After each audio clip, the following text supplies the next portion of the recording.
Kailangan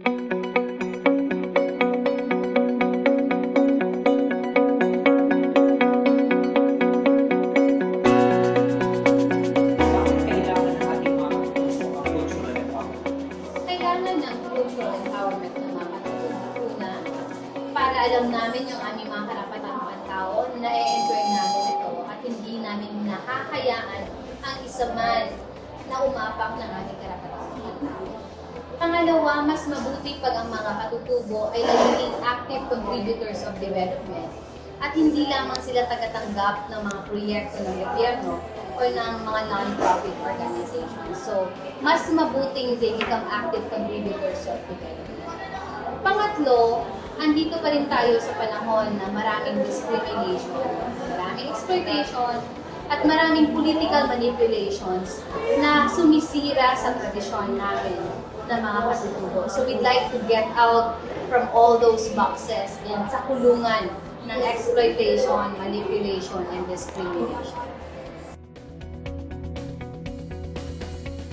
Napakahalaga ng cultural preservation kasi lalo na sa panahon ngayon, nanganganib na lamunin ng modernisasyon ang aming napakagandang kultura. Kaya kailangan ng mga proyektong magpupromote ng aming kultura at maitaas ang awareness level of the importance of our unique and beautiful culture na kailangan isabuhay pa rin ngayon ng present generation and of course the future generations.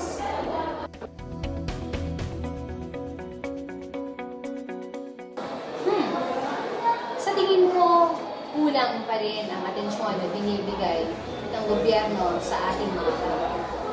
Kami namang mga katutubo ay hindi naman namin hinihiling ang special na atensyon na ibibigay ng gobyerno.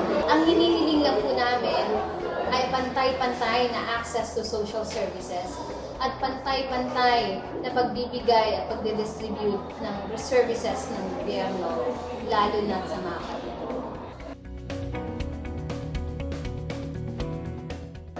Ang mga hamon pa rin sa mga katutubong Pilipino ngayon is una, access to social services. Pangalawa, isang nawawalang kultura, paano kayo may pagpapatuloy.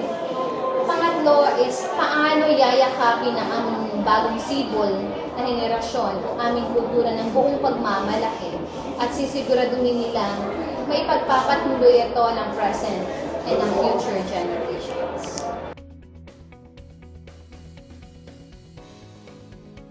Potensyal ng mga katutubo ang very rich in talents and skills na mabigyan lang ito ng tamang suporta at tamang atensyon, sila ay makakapag-ambag pa mas mabuti for the development of the region. Pangalawa is we have bunch of emerging potential leaders in the region na dapat mabigyan ng direksyon at mabigyan din ng atensyon para makapag-involve in politics, in the field of sciences, and in development work.